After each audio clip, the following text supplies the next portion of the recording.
In today's video, I'm going to teach you how to track page views in Confluence Analytics Guide. We'll start right inside Confluence using the built-in analytics. Look to the top right corner of your screen and click the gear icon. From that menu, choose Analytics. This opens the Site Analytics area, which is your home base for understanding how people are interacting with your content. On the overview screen, you'll see several key metrics. Make sure Views is selected so you're focused on page traffic. View shows the total number of times pages were opened, while Unique Viewers counts how many different people viewed your content.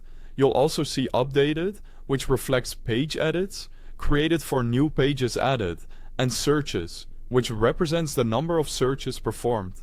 Together, these give you a quick snapshot of engagement and activity across your site. Next, adjust the time range to match the story you're trying to tell.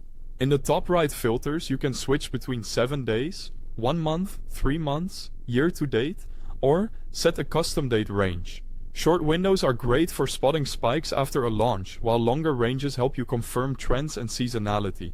If a chart looks flat, try expanding the window to see a clearer pattern.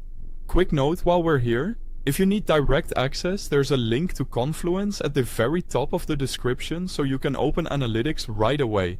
If you want to narrow your analysis, click Filters.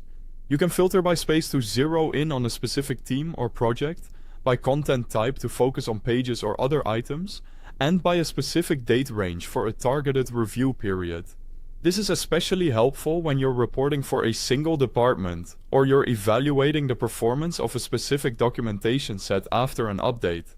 There's also a helpful alternative path when you care primarily about a single area. From Analytics, go to the Spaces section, select your space, and review the page level metrics there. This view makes it easy to see which pages are drawing the most attention and which ones might need refinement. It's the same data you saw in Site Analytics, just scoped directly to the space you care about. That's the workflow. Open Analytics from the gear icon. Make sure you're looking at views in the overview, set an appropriate time window, apply filters if needed, and use the Spaces view when you want a focused, page-by-page breakdown. If this was helpful, please like and subscribe for more practical how-tos. Thanks for watching,